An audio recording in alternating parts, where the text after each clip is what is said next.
Nicola Phillips Mulaney from Shapiro for joining us today. And one of the biggest challenges and hurdles that we hear, Jungle Scout is really focused on the product research aspect and making sure that people find the right product to sell.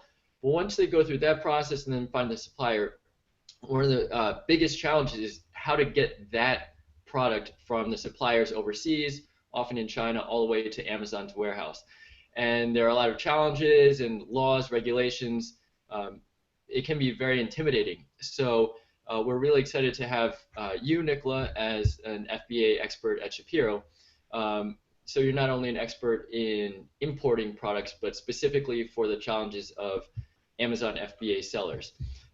So I met you as a client, and gotta say I'm really thrilled, and you guys do a great job as far as communication and timeliness, attention to detail. So that's a small plug, but an honest one. Thank you. So yeah, the way that we'll do it today is Nicola will run through her presentation. She's put together a really detailed outline of all the secrets that you need to know to import your Amazon product. And then from there, we will do a Q&A session.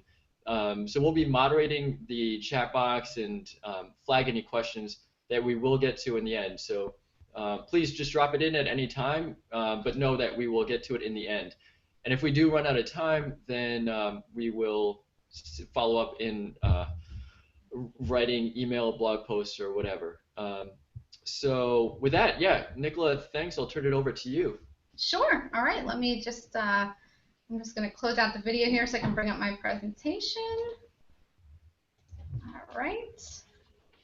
And is everyone seeing, oh, here we go. Everyone should be seeing my presentation in just a second.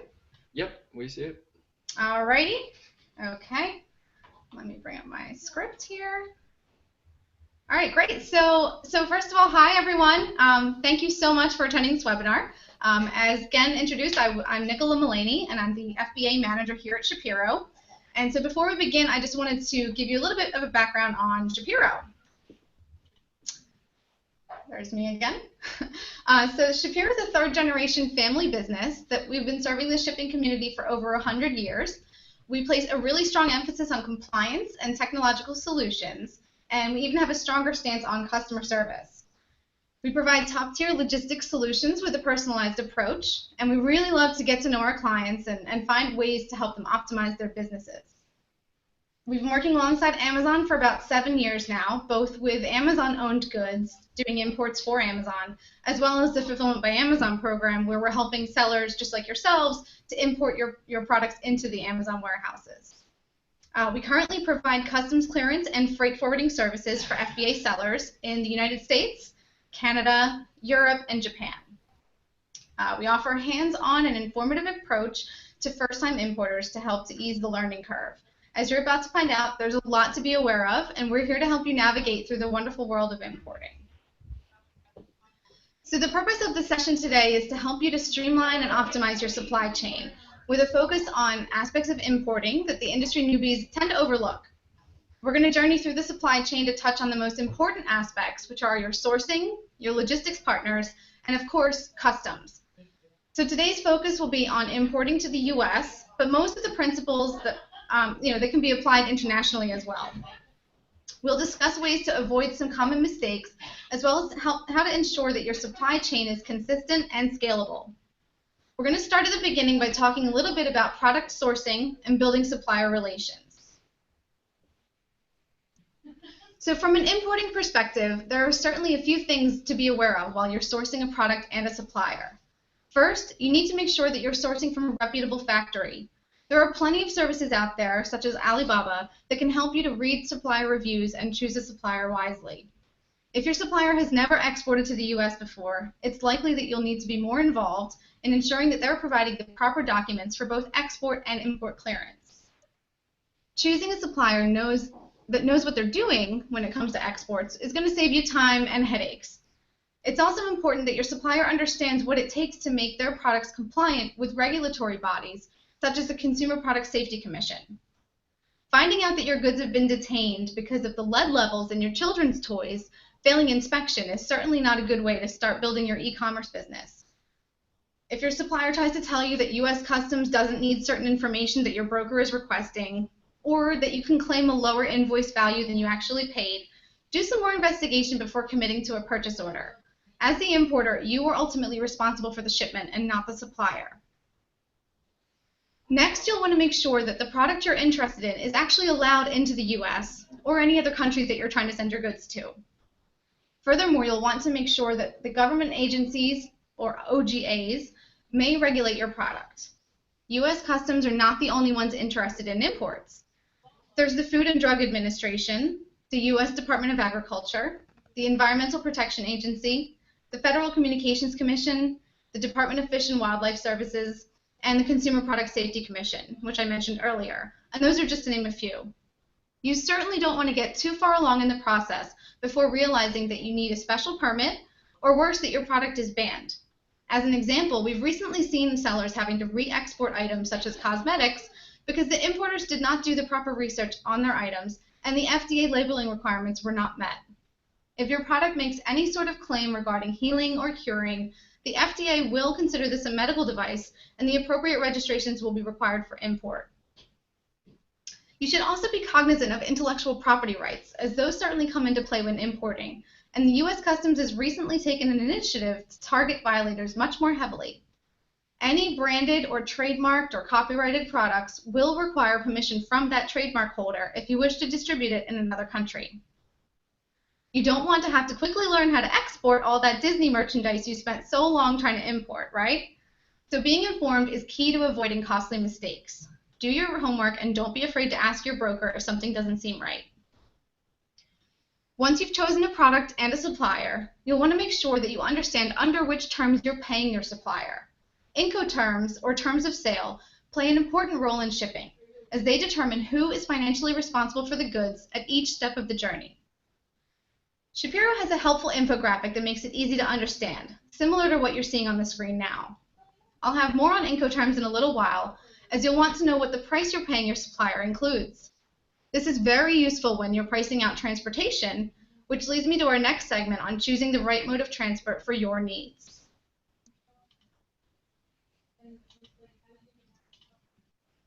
So if you're new to FBA, most likely you'll want to test the market on your product prior to investing in shipping larger volumes. In most cases, using a small parcel courier like DHL or UPS could be your best option. Shapiro can help you decide if you need a forwarder and a broker, or if a courier would be a better option for you. In general, if you're going to ship less than 150 kilos of goods, and the commercial value of that freight is less than $2,500 US, a courier can handle this for you, no problem. However, if the goods are high value, or if they're subject to regulation by a government agency like the ones I mentioned previously, a courier may require a broker like Shapiro to get involved in the clearance portion of things while they still handle the transportation. It's really no problem. Shapiro provides flexible logistics solutions that are built to fit a variety of FBA sellers' needs. If you're looking to ship pallets or even a full container, we've got you covered there too. Before you can even start to price out shipping, you'll need to head to Seller Central to find out where Amazon wants you to send your goods. There's a high likelihood that they will want to split your cargo up across several fulfillment centers, and sometimes that alone can make using a courier more economic. If you wish to avoid this, you can always opt for Amazon's inventory placement program. In this program, Amazon allows you to ship your goods to one warehouse instead of multiple, but there is a per unit fee for this. Once you know the cost, you can use this to perform a cost analysis of shipping directly to one warehouse versus shipping to multiple. We're happy to help quote in both scenarios. When you're choosing a mode of transport, the two main factors to consider are volume and speed. How much freight do you want to send, and how quickly do you want to get it there? In general, courier shipments are going to be your cheapest and fastest methods, but only up to a certain size. After that, your options are air freight or ocean freight, and for that, you need a forwarder who can properly route your freight and book space on a vessel or an aircraft for you. So how exactly do you choose a reliable forwarder if you've never done this before?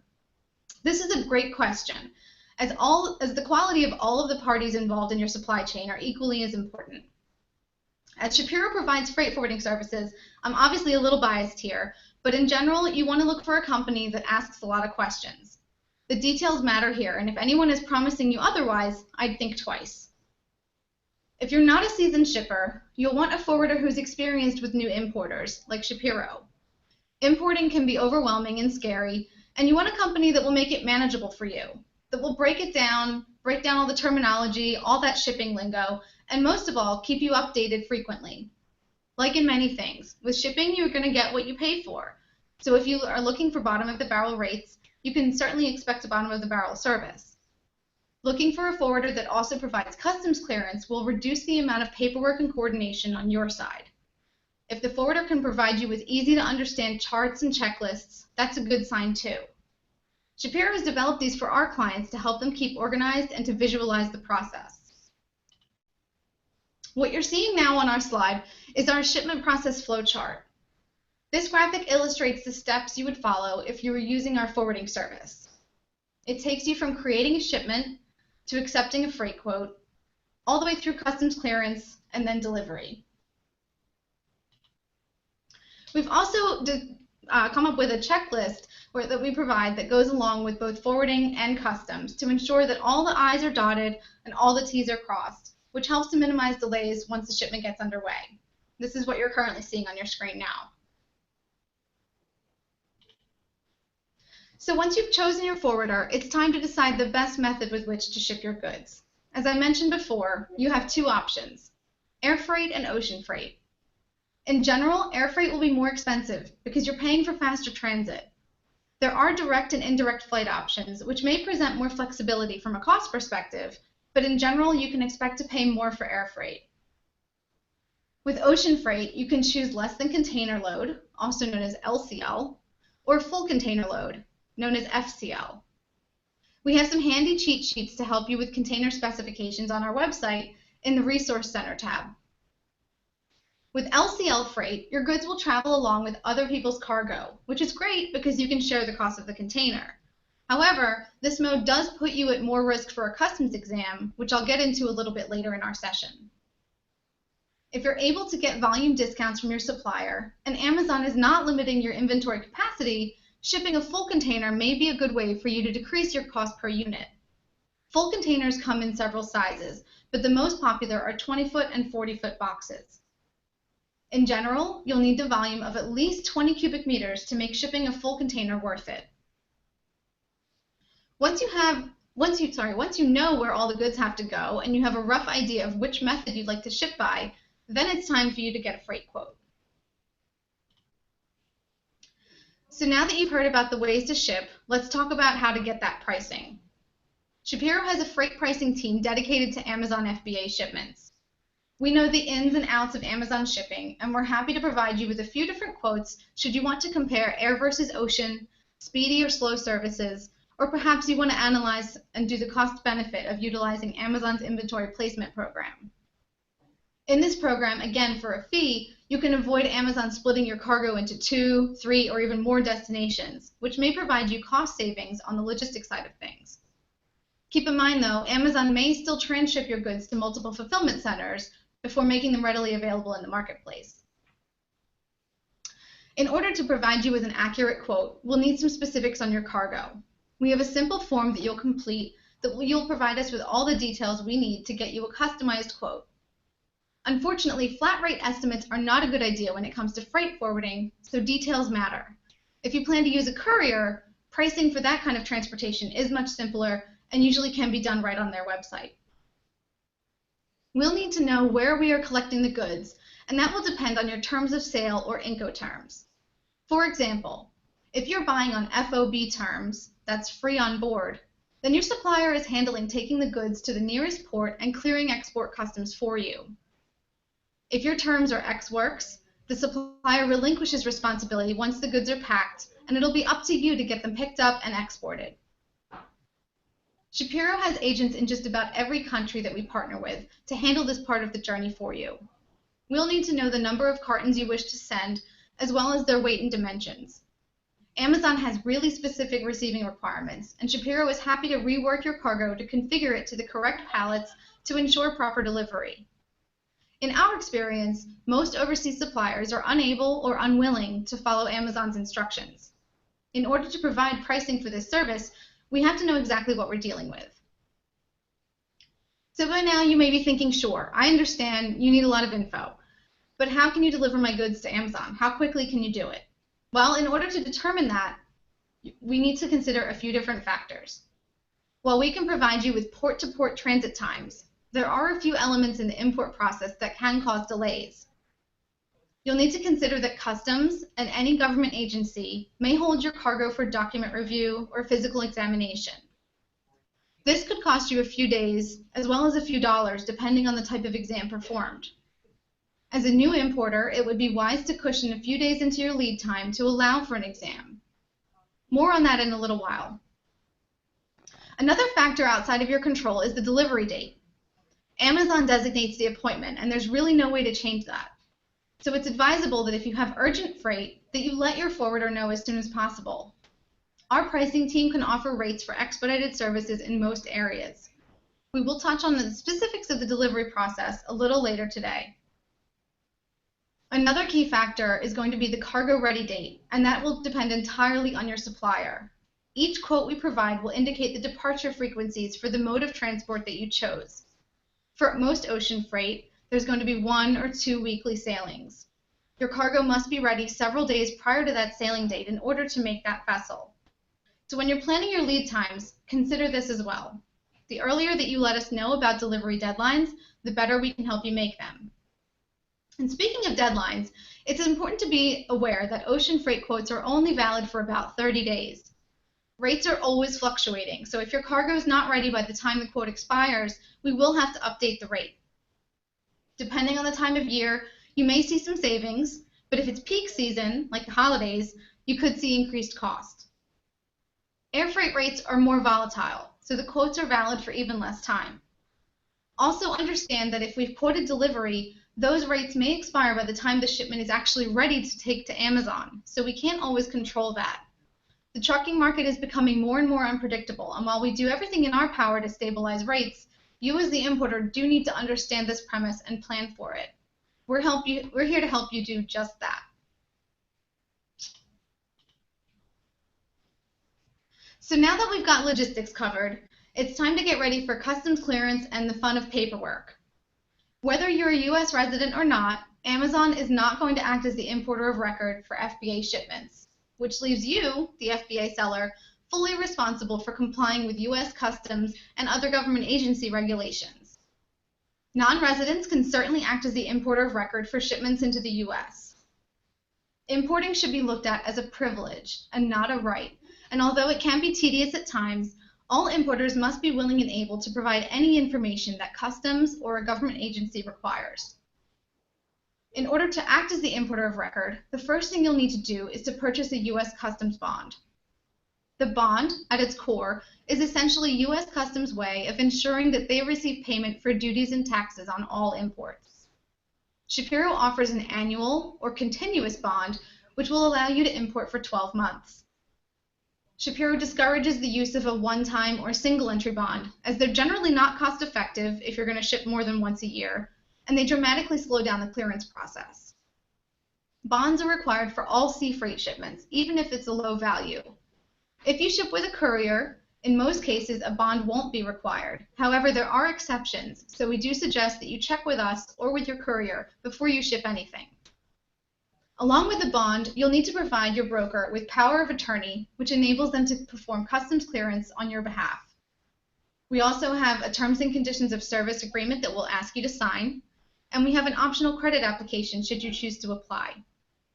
Please be aware that for any importers without credit, all the costs for transportation, duties, taxes will be due up front. After the initial onboarding paperwork is completed, and yes, you only have to do it once, it's time to take a look at the commercial documents that pertain to your specific shipment. When you import to the U.S., you must declare the true commercial value of the goods that you are intending to sell. Customs are very good at figuring out when merchandise is declared with too low a value, so please ensure that your supplier is invoicing you for the actual cost of goods sold. Customs is not interested in your retail price. As the importer, you're held accountable for the shipment, so any problems with clearance are going to be your responsibility.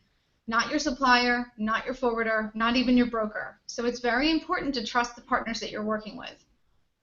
The commercial invoice and packing list have several requirements, and Shapiro has a great blog post on how to create the perfect set of documents for your shipment. You can find that right on our website. It's best to be as transparent as possible, as now, through the glory of technology, customs will be able to see your actual physical invoice rather than just data input by your broker. Ensuring that you have a clear description of your goods and even photos is one way to minimize the risk of a customs exam. Exams are generally the result of random inspections or when customs isn't quite clear on something on your paperwork. Some of the data elements required on commercial documents are the country of origin, the terms of sale or Incoterms, your actual manufacturer's name and address, the gross and net weights, and the currency used on the invoice. Don't be surprised if we ask you a lot of questions about your documents. We're just trying to make sure that everything is entered accurately and in compliance with U.S. Customs. We promise we're not trying to create more work for you.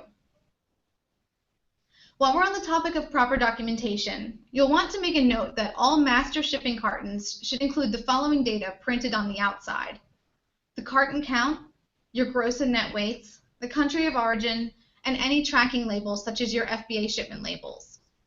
Boxes without these markings may be subject to marking holds at arrival, which will create a clearance delay.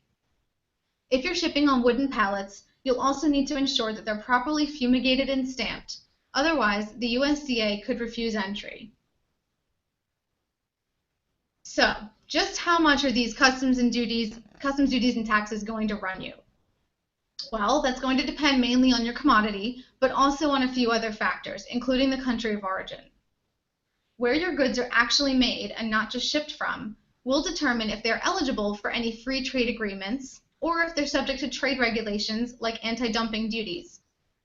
Anti-dumping duties are high duties placed on foreign goods that have been priced below fair market value.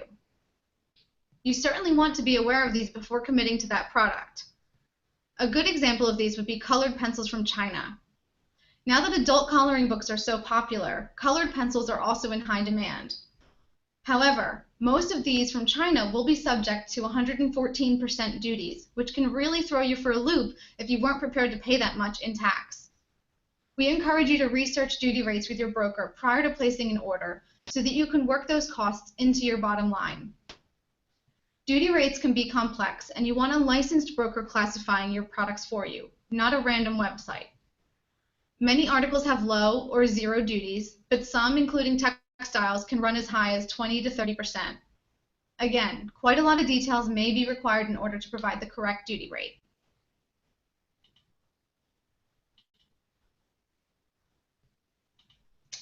Sorry, I'm getting a little problem here. Here we go. So now that I've been mentioning these customs exams throughout this whole session, they are an unfortunate reality when it comes to importing. So you may ask yourself, why would my freight be flagged for an exam? And furthermore, why me and not just that guy over there? Well, to be honest, customs does not disclose the examination information to the trade community due to national security risk.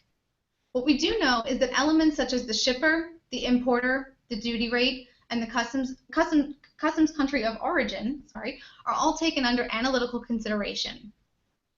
Although some examinations are completely random, there is a track record that follows you in your supply chain. If you're a first-time importer, customs will likely examine your first few shipments in order to establish credibility.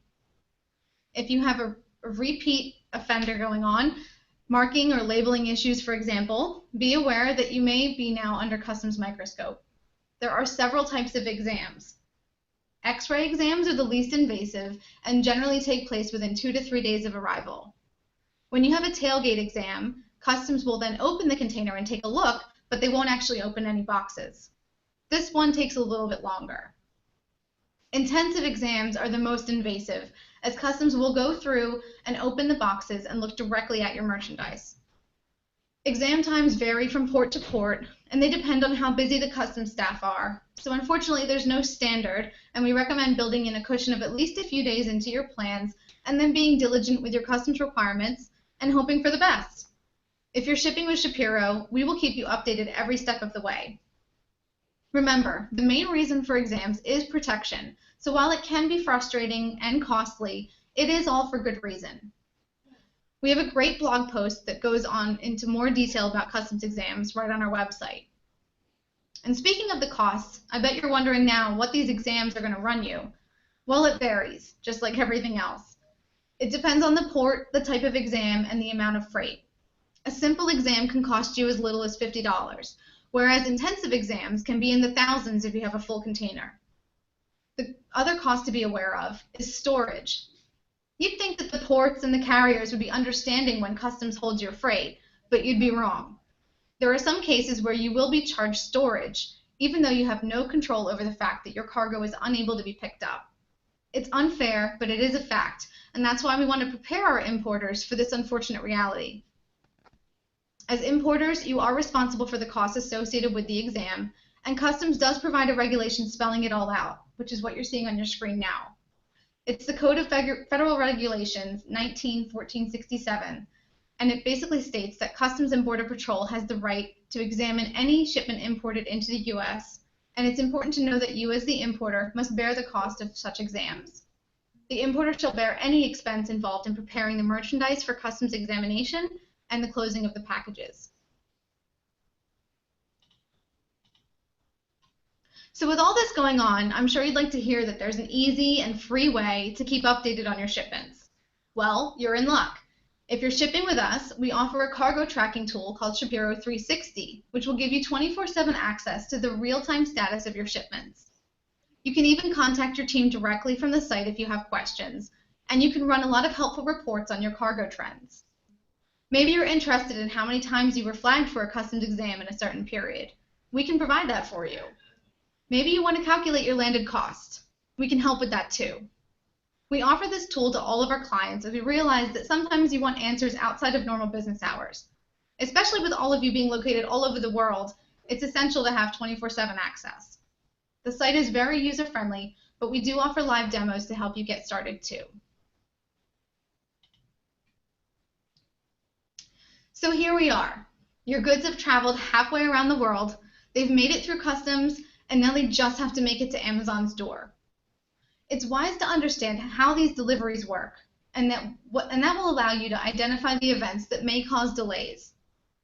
Once the freight arrives, it'll clear customs, and as long as there's no delay there, we'll send a carrier in to pick your freight up right away. If you're shipping with us, we'll have set everything up for quick release, but if you're using another forwarder or broker, make sure that they've taken care of all their responsibilities so that you can get your freight collected as soon as possible. More on that in just a minute. Keep in mind that during peak delivery times like the holidays, sometimes Amazon's appointments are given as far out as 2 weeks. It's really not ideal, but it's understandable considering just how much freight they are dealing with during those surges. It's imperative that you plan your holiday shipping with this in mind, as well as Amazon's holiday deadlines, which are generally 3 weeks prior to the actual holiday. For example, last year, December 4th was the deadline for Christmas. If you're shipping LCL or FCL freight, that's loose freight or full container, and not a small parcel, you need to account for time needed to rework your freight onto the proper Amazon pallets once it clears customs. Our warehouse partners work as quickly as possible, but it's wise to have a good understanding of exactly what's happening to the freight before it's Amazon ready. Amazon requires most freight to be delivered on 48 by 40 inch pallets with a height restriction of 72 inches and a weight limit of 1,500 pounds. If you have multiple FBA shipment IDs, these cannot be commingled on the same pallet. For the full scope of Amazon's requirements, please contact us directly or check with Seller Central. Unless you're shipping a full truckload or you've elected for expedited trucking, your shipment will travel as LTL, which is less than truckload. Just like the LCL ocean freight, your goods will be consolidated inside a 53-foot truck with other people's cargo. So what does this mean for you? Well, if your cargo is not the first stop on that delivery route, there's a chance that delays at other stops could cause your driver to miss the Amazon appointment. Amazon warehouses all operate under the same strict set of rules. However, ultimately, it's up to the manager on site at the time to make the final decision in terms of accepting or rejecting a delivery. Over the years, we've seen Amazon accept late deliveries when given notice. We've also seen them reject it just for being a few minutes late. While we respect their process, it is something that's important for importers to be aware of, as something as benign as a flat tire on a truck could ultimately affect your product's availability. We need sellers to understand that these things happen and know that when they do, we'll work with our carriers to correct the situation as soon as possible. I'll be discussing a little bit more about what could go wrong in just a few minutes. However, now I'd like to touch on deliveries that don't necessarily go directly to Amazon. While most sellers are sending their cargo directly to Amazon, there are some situations where you'll be sending your goods elsewhere. Maybe you want to ship in bulk, but Amazon has limited your inventory. So that means some of your goods have to be stored elsewhere. Maybe you want to send your goods to an inspection center prior to shipping to Amazon. In these cases, we'll need you to provide the full receiving instructions for your ultimate destination. We are well versed in Amazon's requirements, but it's up to you to let us know how other warehouses need their deliveries handled. If you're not based in the US, we'll need the tax ID of the receiving location for customs clearance purposes. This is for the ultimate consignee. We'll also be asking you whether or not they have a loading dock or if a pallet jack is required. Will there be an appointment necessary? Is the delivery residential? Well, if so, there's usually additional fees for these. The details matter here as we want your non-Amazon deliveries to go just as smoothly as the Amazon ones. While we're on the topic, choosing where your goods are inspected is another vital link in your supply chain. Sending your goods directly from the overseas supplier to Amazon can be scary, given that you really have no control over how the goods are going to turn up. There are a few different methods here that you can take to ensure that you're getting what you ordered and that your customers do too. You can start by asking your factory to send you a sample or two, or at the very least, send some photo verification of the finished and unpackaged product. This way, you can check to see if they followed Amazon's requirements. If they're agreeing to palletize the goods for you, you'll want to make sure that they follow the policies exactly to eliminate the risk of your cargo being rejected at delivery. If you still want more verification, you can choose to ship to a third-party inspection center. There are plenty of them in the US, but that does build additional costs and time into your supply chain. Once you've had a few successful shipments, you can most likely eliminate these extra steps and streamline your operation while feeling confident that your customers are receiving the products exactly as you described them on your listing. So clearly, there are a lot of contingencies when it comes to importing. We certainly don't want to discourage anyone from importing, but we find it's a much smoother process when new importers are educated and aware of how the process works, as this gives you a chance to put together a well-thought-out plan, leaving much less room for disappointment and frustration. I'd like to take a moment to review some circumstances that we've seen new importers face that could have been less challenging had they known ahead of time what to expect. To circle back to the relationship with your supplier, it's important to lock down the terms of sale you're working under and also the cargo ready date. Remember, freight quotes are only valid for so long, so you'll want to be in sync with your supplier on this. There's nothing quite as frustrating as delays that happen before the cargo even exports. You'll also want to understand how the exchange of ownership works. The bill of lading is a document that your supplier will release to you to transfer ownership of the goods after they've received your payment. For ocean freight, they can do this one of two ways. The old school way, which means they're going to issue you an original carbon paper document that you then need to endorse on the back and surrender to the ocean carrier before they're going to release it at the pier for pickup. Alternatively, they can issue an electronic release or a telex. So everything is handled digitally and no originals are required. We highly recommend using a telex method as it's far less of a headache. Original bills of lading are difficult and costly to replace, so save yourself the hassle and elect for telex release. Be sure to let your broker know which method you've chosen as well. For air freight, it's a little more simple. They don't usually issue originals just because of how fast the transit time is. So speaking of things that are costly to replace, how about the freight itself? Just what happens if the container falls overboard and your goods plummet to the bottom of the ocean? If your goods are insured, you'll be able to recoup the money that you spent on the goods as well as what you paid for the shipping. If not, well, you're out of luck. Most of the time, things do go as planned, but once in a while, they can go awry. And so you want to protect your investments by purchasing cargo insurance, which will allow you to sleep a little bit better at night. Cargo insurance will not reimburse you for the loss of sales, of course, but it is much better than just chalking it up to a total loss. Shapiro does offer freight insurance, and we'd be happy to provide a rate for you at the same time that we provide you rate quotes. We've already covered a few of the things that may cost you extra, like exam charges and the subsequent storage charges that may follow, but storage charges can also occur where there are delays with the release of the bill of lading, or if another government agency wants to review your shipment, even after customs releases it. Storage is generally priced by volume and usually gets more expensive the longer the freight sits. This is all the more reason to have your ducks in a row and avoid this hit to your bottom line. Another form of storage that applies only to ocean freight is known as per diem. When you ship a full container, you're renting that container from the steamship line. Once that freight gets to the US and the container leaves the port for delivery, the steamship line will want the empty box returned quickly.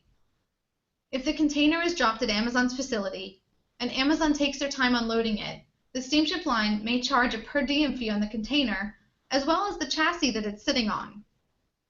Amazon will not be responsible for these charges. So we recommend that you transload the goods out of the container, palletize the freight before delivery, and then that way the container can go straight back to the depot and doesn't risk sitting at Amazon. Per diem charges can cost hundreds of dollars per day, so it really can add up. It's also not a cost that you'd necessarily factor into your bottom line, unlike the cost of transloading and palletizing, which would be quoted before the shipment started. This is only applicable to full container loads. While we're on the topic of delivery-related charges, we wanted to shed some light on the trucking market for you. As I mentioned earlier, when you're getting freight quotes from us, we'll include the delivery rates, but by the time the cargo actually reaches the US, that rate may no longer be valid. In most cases, the cost is going to remain the same, but recently, the trucking market has become more volatile. You may recall that the labor strike that happened last year on the West Coast, and this certainly had an effect on the domestic trucking market.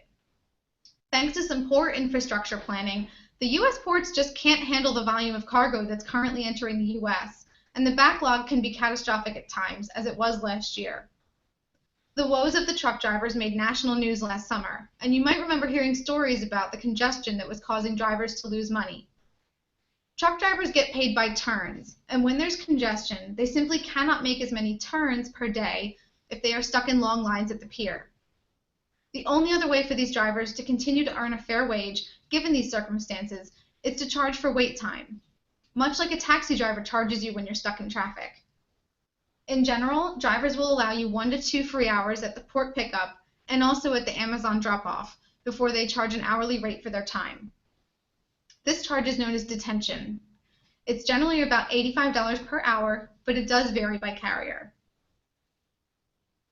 There are 2 types of unloading procedures that the carriers will provide. One is a live unload, where the driver will stay with the cargo until Amazon finishes unloading, and this is where detention is most likely to come into play.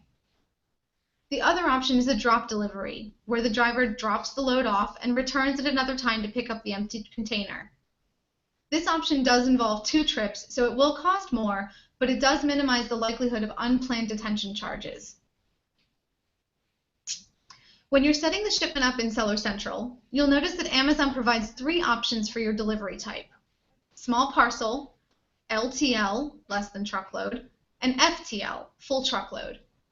Small parcel is only to be used if you're using a company like DHL or UPS to send loose boxes via courier.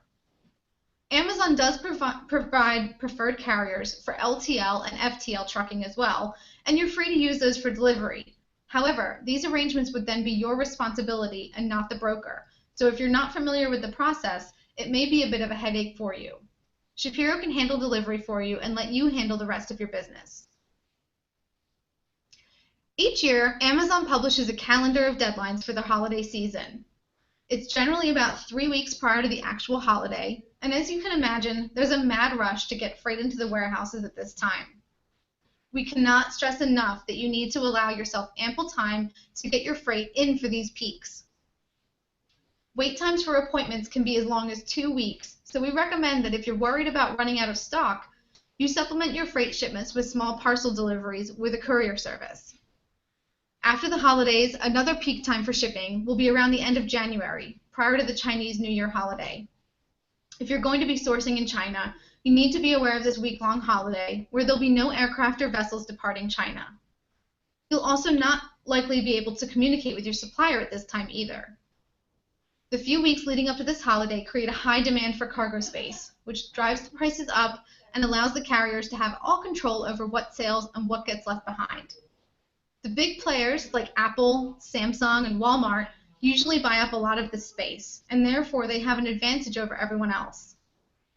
There's always a risk that the carriers will roll your bookings to the next sailing to make space for the big guys. So the moral of the story here is proactivity. So now that you've heard about the A to Z process of getting your goods to Amazon, we thought it would be useful to provide you with a few ways to manage your expectations by understanding the timeline of your process so that you can plan accordingly. Freight quotes are going to take about 48 hours for us to turn around. The ocean quotes you receive are generally valid for 30 days, and air quotes are generally valid for about a week. However, during peak season, this can shorten. Once you accept a quote, it can take about 1 to 2 weeks for the goods to depart, depending on the mode of transport and your cargo ready date. Customs bonds can be ready within about 24 hours of receiving completed paperwork and payment. So hopefully by now you've received the message that being prepared will help you avoid costly mistakes, and that partnering with the right providers will help you to ensure that your imports and exports are handled with precision and care. Today we discussed things to consider when choosing your supplier and your forwarder, as well as the different modes of transport. We reviewed the requirements for customs clearance, and we also learned about the delivery process, as well as some things that are completely out of your control. Your knowledge on these topics will help you to avoid some of the common pitfalls that new importers face and allow you to successfully develop your e-commerce businesses. So this concludes today's webinar. I'd like to thank you for attending, and I hope that this session provided you with the knowledge that you need to get started or to continue to build your FBA business. We're going to open it up for question and answer, but if you don't get your question answered today, we're certainly able to help, so please feel free to contact us at the email address that you see on your screen. Thank you so much, and best of luck. Thank you, Nicola. That was awesome, and really incited some great questions and conversation in the chat room. So really appreciate your time. And yeah, I thought I would start off with a question that I did see from Heather, and this kind of relates to the bamboo jungle sticks that we've been launching in a case study. And it's really about the fumigation that you mentioned. If they were to import, Heather suggested importing wood furniture. Does that need to be fumigated, or how do you confirm what steps you need to go through so you can avoid any challenges at customs? So you'll just need to make sure that if you are providing any sort of wood packaging material, such as wooden pallets, that they are stamped with the ISBN 15 stamp for the U.S. There are different requirements depending on the countries that you're shipping to, but we'll just focus on the U.S. The U.S. Department of Agriculture regulates the wooden imports, so you can certainly turn to them for direct questions. Most brokers and forwarders can provide you with examples of what the stamps look like, and again, most experienced exporters, suppliers overseas, they'll be familiar with this and they'll be able to take care of that overseas. It's kind of common knowledge for everyone exporting these days. If it's not done, however, the goods, the wooden pieces will have to be re-exported at your cost. So you certainly want to be careful with that. If you're really unsure that your supplier is going to have the properly fumigated wood, then I suggest just shipping loose boxes and having it palletized in the U.S. Got it. Excellent. Excellent. I see there was a couple questions here, Nicola, about anti-dumping policies, which I'm not familiar with at all. Are you familiar with that, or can you touch on that? Sure. Just real quick. Yeah, so I gave a little bit of an example back in the webinar about anti-dumping duties. So what these are exceptionally high duty rates that are placed on goods that are sold at below fair market value. So in China, there's a lot of things that can be made very, very cheaply that are also made here in the U.S. So when people source them from China, it really puts the U.S. domestic market for these products at a disadvantage. So what customs does is they impose these very high duty rates to sort of even the playing field. So colored pencils was one example. Candles is another article from China that has anti-dumping duties. And there are a few others. Certainly when we are working with our customers, we find out what commodity that they're importing, and we'll certainly alert you if this is subject to anti-dumping duties.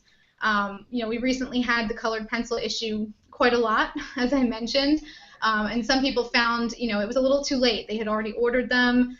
So what they did was they actually ended up shipping them to FBA in the UK because England doesn't have the same duty rates as the US. So they sort of lucked out there, but they did have to change their business plan. Even if your goods aren't subject to anti-dumping duties, you may be unaware that they're just generally a high duty rate. Some polyesters, textiles, the duty rates can be 20, 30, 40%, and that really can be a lot, especially if you're not planning for it. So certainly doing the research, working with your broker, making sure you know what you're going to be paying before you place that order is going to help you, not to have those surprise costs at clearance. Cool, thanks for that. Is there somewhere that our audience could, like a US database or anywhere else that you can find out? I know that there obviously is one for customs. Is there one that lists the products that are subject to these anti-dumping fees? There's not really. I mean, you can go on customs website, but unless you are familiar with how they, their wording and with how their tariff system works, it can be very confusing. So really working with a licensed broker is preferred for this kind of thing because you don't want to get it wrong. There's a lot of ways to interpret their language, and if you assume that your goods aren't really, going to have these anti-dumping duties with them, and you're wrong, that could be a problem. A lot of the times, it is the actual supplier of the goods that is affecting whether or not these goods are subject. So gift boxes is an example. Gift boxes from China made of cardboard, a lot of those are subject to anti-dumping duties, but it does depend on who the actual manufacturer is. So what we would do is we would get that information from you, and we would run a query in our internal system and give you the scope of that anti-dumping case and let you know whether or not it applied to your specific product. Cool. That's neat that you have that database to do that. Cool. Do you have another question again? Yeah, so a question from Carla is that she was hearing that some sellers are undervaluing their shipments under $2,500. What's the risk, the trade-off? Do you guys recommend that? No, definitely do not. If you're undervaluing your goods, eventually you will get caught, and that basically is fraud and tax evasion. So you really don't want to get caught up in that. The small cost of needing to get a customs bond or paying duties really is going to outweigh any sort of repercussions that come from basically lying to U.S. Customs. So I wouldn't recommend it at all. I mentioned before in the webinar that sometimes suppliers are advising FBA sellers or really anybody that you can declare this lower than what you actually paid. You pay less duties, and that may work in China. It does not work in the U.S. and most of the other countries that we do imports into. So we strongly advise that you do declare the accurate cost. I got it. And a follow-up from Nathan is a bond good for multiple couriers, or do you need a bond with each courier? Nope, bonds are universal. So once you have a customs bond, you're good to go. You can use Shapiro to clear, you can use DHL to clear, any other broker. The bond is with you and U.S. Customs. If you already have a bond and then you want to switch brokers, we can always switch it so that the broker that you're working with now holds the bond, but it doesn't prevent you from clearing with anybody else. Got it. Okay.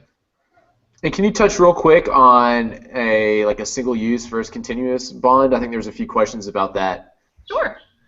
So with the continuous bond, it's kind of what it sounds like. It allows you to continue to import for 12 months, and it allows your broker to file electronically and remotely. So, for example, I spoke about how Shapiro has offices all over the East Coast. We don't have an office in Chicago or Los Angeles, but with continuous bonds, we can actually file and do all of your clearances and everything right here from Baltimore. So that's one really great thing. Customs likes to see people using the continuous bond. There is, I would say somewhat less risk of a customs exam if you're using a continuous bond versus single use. With single-use bonds, they can get a little complex. So they may seem cheap up front, but once you kind of dig into it, it can cost you extra. So for example, if you're shipping an ocean shipment and you want to use a single entry bond, you'll need the bond for the actual entry into customs, but you also need it prior to export. For ocean freight, there's a new regulation that came out in 2012, which is called importer security filing. And all this is really, it's a Homeland Security initiative that requires certain information to be sent from both the carrier and the importer to customs before anything exports. And what this does is allows customs to get a quick snapshot of what's coming, and if they see something that is a red flag, they can actually put a hold on that shipment and make sure that it doesn't come to the U.S. So it's an anti-terrorism kind of initiative that everyone has to comply with now. So as your broker, we can handle this for you. It's no real extra work for you. But what happens is, in order to transmit that to customs, it has to also move on a bond. So with a continuous bond, that allows for importer security filing and your customs clearance. With a single entry bond, that does not cover the importer security filing, so then you need an additional bond for that. That can range anywhere from $150 to $200 on top of the single entry bond cost. The other thing to consider is if your goods are subject to any kind of other regulation, so the FDA, USDA, anything, the single entry bond is actually going to be 3 times more expensive.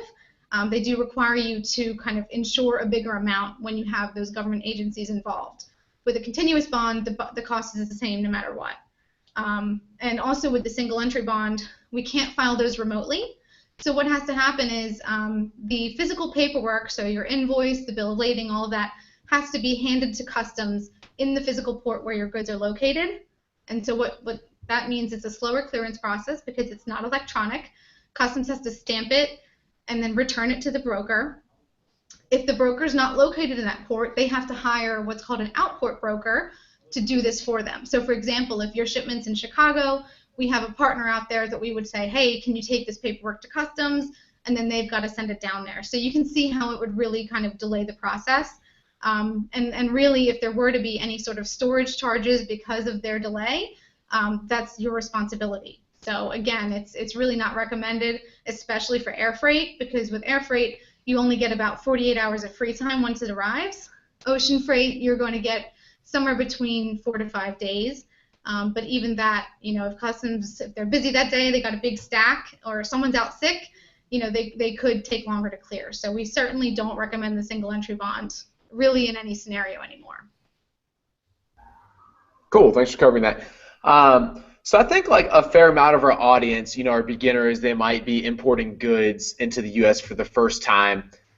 If we were to just break down, like your whole 45-minute presentation into just a 1-minute kind of like crash course on the things that they need to know and the things that a qualified freight forwarder like Shapiro or like someone else will handle, what are just like a few little tips that they need to know, and everything else, at least for the first shipment, because they're so overwhelmed right now that they don't have to worry about as much. Like if I found a supplier today, I had this new supplier I'm about to order this product from. I want to ship it, let's say ocean freight, because it's a larger order or it's heavier. What do I need to know besides that? It's probably good to contact a freight forwarder. Okay, so like I said before, and I think the general message of the webinar was to do your research. So again, you're about to place this order. You want to know what those duty rates are going to be, because if you get everything together with your forwarder and you get it shipped and then it gets here and then it's $3,000 in duties that you didn't really account for, you're going to be upset. So that's one thing, is to be prepared. So make sure you understand what agencies could regulate the goods, and then also what the duty rates are, so that you're prepared on that part. All right, so understand the duties. That's one. All right. That's one thing. Just making sure that the forwarder and broker that you're choosing are reputable, that they have good feedback. I'm sure with social media you can do some quick research on the partners that you're choosing, so make sure that they are up to par. All right, that's a good one. Make sure they're legit. Yeah, and then you'll just want to make sure that that also that they are readily available and approachable, so that you can ask questions and so that you also get updates right away. You want to be in the know with this. You, again, as the importer, even though you do have these logistics partners helping you, ultimately you're the one responsible for everything. So having good open communication with your partners is essential for success. And then also just making sure that you understand Amazon's requirements too. So like I touched on before, some of the goods will have to be palletized. If you have oversized goods, there's certain markings and labelings that need to be on there. All that kind of stuff, just to make sure that once everything gets through the shipping and the clearance, that there's no delay on the actual delivery. Okay, cool. I think those are all good things. All right. Do you have another question, Ken? Yeah, so this one's from Ayuda. So it's basically like if you were to use freight on board, you get a certain price. How much as a percentage would you calculate on top of that price when you use DDB? So basically, as a general rule, like how are you calculating your shipping costs, and are there best practices as to how you would allocate the cost along the different points of importing? Sure. So, basically there's not going to be too many rules of thumb, because with DDP, obviously it's delivered duty paid, so that includes your duty rates, which will depend on your commodity and the country of origin. So there's no real standard to add on top of that, unfortunately. It's going to depend on exactly what that duty rate is for your goods. So I'm not sure if that quite answers the question, but when you're shipping free on board, you do just want to make sure that definitely is the case, that it is FOB and not one of the other terms, which I think there's FCA, which means that the goods will be moved to the port by your supplier, but they're not actually going to be paying any of the origin charges, such as the export customs clearance. So just being really clear on who's responsible for what before you go ahead and sign that purchase order and make it happening can really help you to make sure that you don't have any kind of shock. Another thing to make sure of is that your supplier does have an export license. In China, and other countries, they are required to have an export license in order to export. So if they don't have this, usually, Shapiro, our agents over in China, can help to furnish this, but that's an additional cost. So, working and having that open communication with your supplier is very important there. Okay, thank you. So we do have a fair amount of the audience is based in Europe, specifically the UK. What kind of services do you offer for those people? All the same services, really. We're equal opportunity forwarder and brokerer. So as I mentioned before, just because you're not in the U.S. or not a U.S. registered business, it really doesn't change much. There's no real additional steps that you have to take in terms of customs clearance and shipping. There may be other steps you have to take for Amazon. I'm not really familiar with those, but in terms of clearance, the only thing that's going to differ is that instead of using your U.S. tax ID as your customs importer number, you'll just be assigned one by customs, and that all happens when you apply for the bond. So really, there's really no difference. Obviously, working with a forwarder and broker in the U.S. and you're based in Europe, time zones can be an issue. But in general, we find that we work with people all around the world, and we find ways to communicate frequently and make sure that that's not an issue. So really, it doesn't matter where you're located, we can help you. Fantastic. Cool. I see quite a few questions, and I think this is going to be really difficult for you to do, Nicola, but I think people are just looking for like ballpark figures. So maybe we could just like come up with an example shipment. Say it was like 20 boxes, like one full pallet full. What kind of ballpark figures? Are we talking to be $100 to ship that, $1,000, $5,000, $10,000? Well, like I know this is difficult for you, but I think people are just trying to get like a general grasp of like what order of magnitude they're thinking about. Yeah, I mean that makes total sense, and if I was in that position, that's certainly a question I would be asking. And as much as brokers and forwarders kind of hate this question, I actually like it because it gives us an opportunity to educate you guys on why that's not possible. There are so many factors that go into a freight quote. that really giving you a ballpark today is not going to be possible. And the main reason is going to be, I don't know where it's coming from, and I don't know where it's going. Amazon's going to determine where the freight has to go. So for example, if you're shipping from China and you set up everything on Seller Central, you put in your 20 boxes that you want to send, and Amazon says, okay, we want 10 to Chicago, we want 10 to, I don't know, Florida, and we want 10 in California. So based on the volumes, that's 30 boxes, but I think you get the drift. Based on that, as a forwarder, we're going to look at what's the most cost-effective way to ship this. Should we bring it just into LA and clear it there and then truck it to all these other locations? A lot of the time, it's actually not the best way to do it. The ocean freight between China and LA is obviously short, but domestic trucking can be very expensive. So if you have to truck something from LA to the East Coast, that's roughly 3,000 miles. Depending on how much freight that is, it can be exorbitant. So we would actually probably use a combination of ocean and rail to move the goods to a port that's closer to where Amazon is to reduce the actual trucking cost. So it's things like this that really factor into the cost of how we route the freight. And also your terms of sale, those kinds of things also apply. The mode of transport, air versus ocean, and then just the fact that the rates are currently changing, pretty much daily. So, excuse me, when you get in touch with us, we'll work with you to get as much information as we can from you to see if we can get you a quote. But really, the first step is going to be that you need to sign up on Seller Central so that we know where the freight has to go.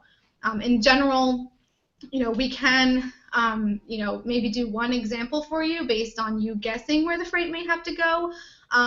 But obviously, we're trying to watch our resources too, so we do like to quote on actual scenarios when possible. We've worked with hundreds and hundreds of FBA sellers, and they all do kind of feel a little frustrated with this at first, but they do understand why we do it, and then they end up getting their quotes and it matches everything, and they're usually very happy with the end result. So while we would love to be able to give ballparks, it's really not possible on the forwarding side. However, if you're thinking about testing the market, if you're new to this, you probably want to be using a courier anyway. And generally, companies like DHL, UPS, you can go right on their website. You can enter in your carton dimensions, enter in a destination and an origin, and they'll be able to spit out some rates for you. Another thing to consider with courier is that your supplier may have a contract with certain couriers, which gives them better pricing. So if you're considering shipping something with UPS to get started, you might want to check and see if your supplier has a contract, and that way maybe they can do the shipment for you, and that will help you to reduce cost as well. Okay, great. And just because I know it's going to be a question for some people, can you just give us a real quick 1-minute breakdown of the difference between like a courier or express service versus air freight? Sure. Or maybe examples of both and what the difference is? Sure. So with a courier shipment, basically this is for low value, small goods. So under 150 kilos, under a cubic meter, basically less than a pallet, if you want to picture it that way. It's better if the goods are very generic and don't require any kind of other government agency, so nothing that would be regulated by the FDA or the USDA, because what can happen is if it's low value, the courier will actually clear it on a general manifest, which means they don't need a bond from you.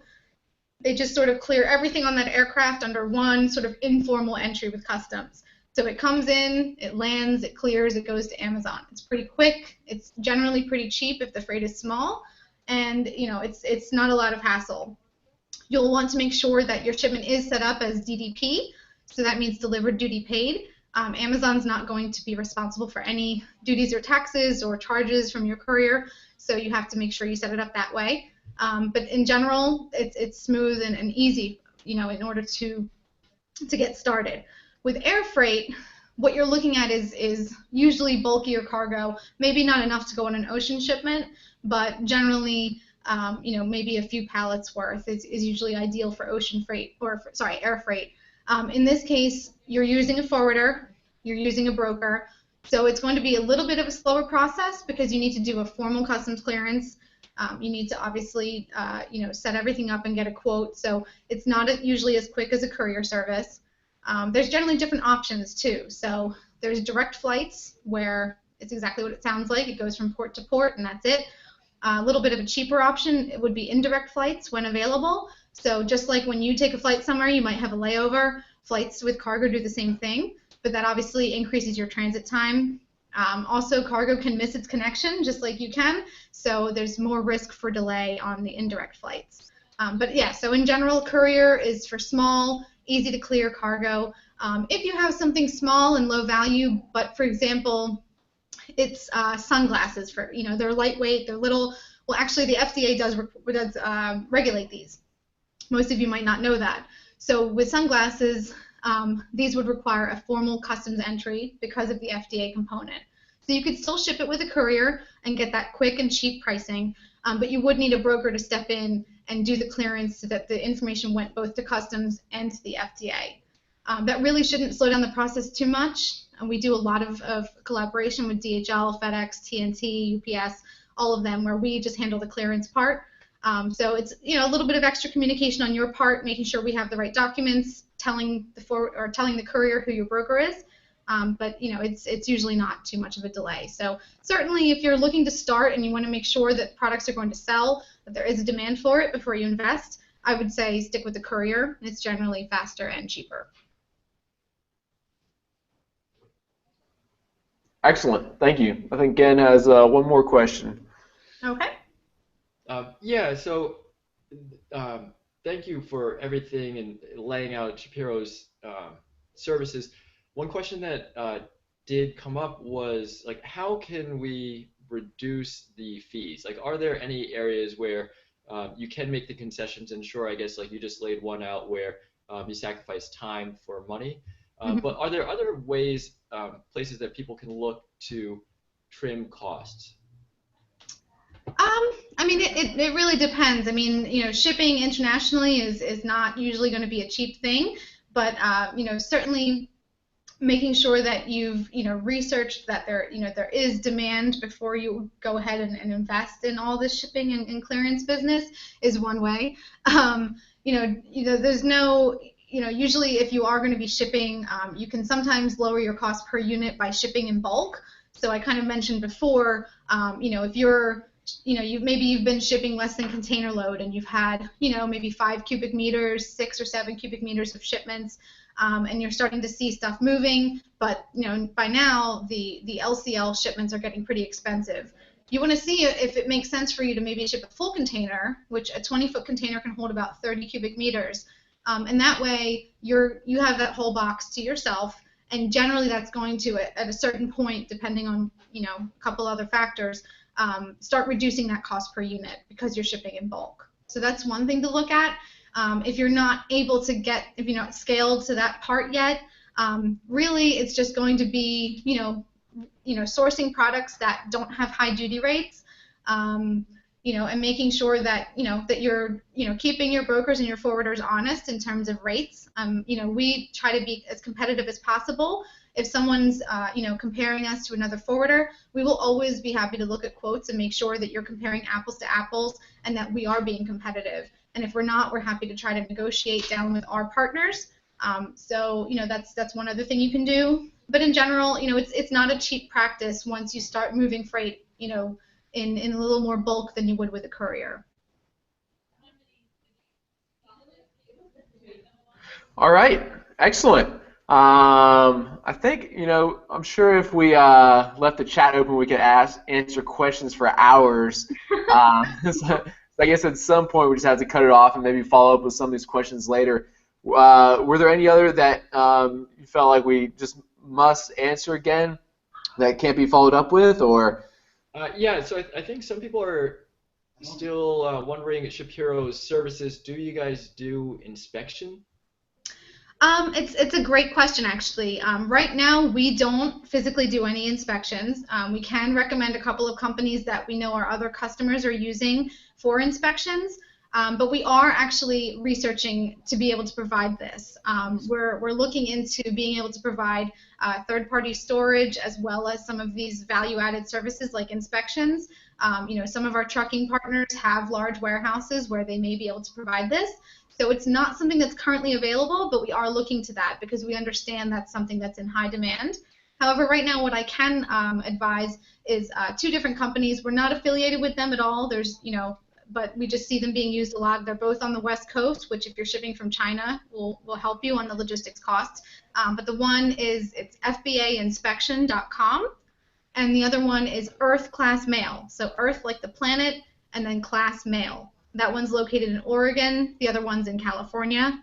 And I'm sure if you troll the Amazon forums, if you troll Reddit, any of those other community websites, there'll be other FBA sellers talking about inspection services that they recommend too. So I would definitely look into those, especially if you don't have a rapport yet with your supplier and you're just not sure.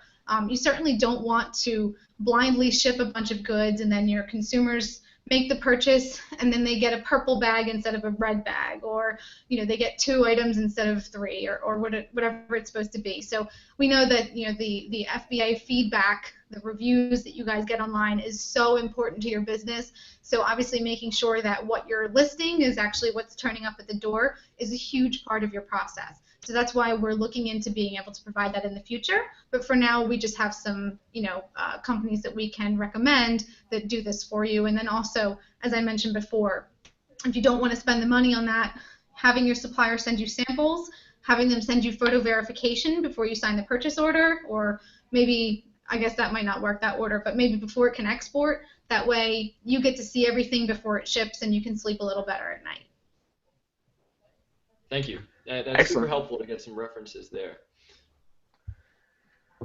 All right, and then Nicola, if people wanted to find out more about Shapiro, I see your email address is obviously on the screen here. Do you have any other good resources that you'd recommend us and the audience check out on your website, or anything else you'd like to tell us about? Absolutely. I mean, if you visit our website, right in the center, we have an Amazon FBA tab. It's got some information. You can actually contact us directly through that website, or you can just email us at FBA Advantage, which is the one up on the screen.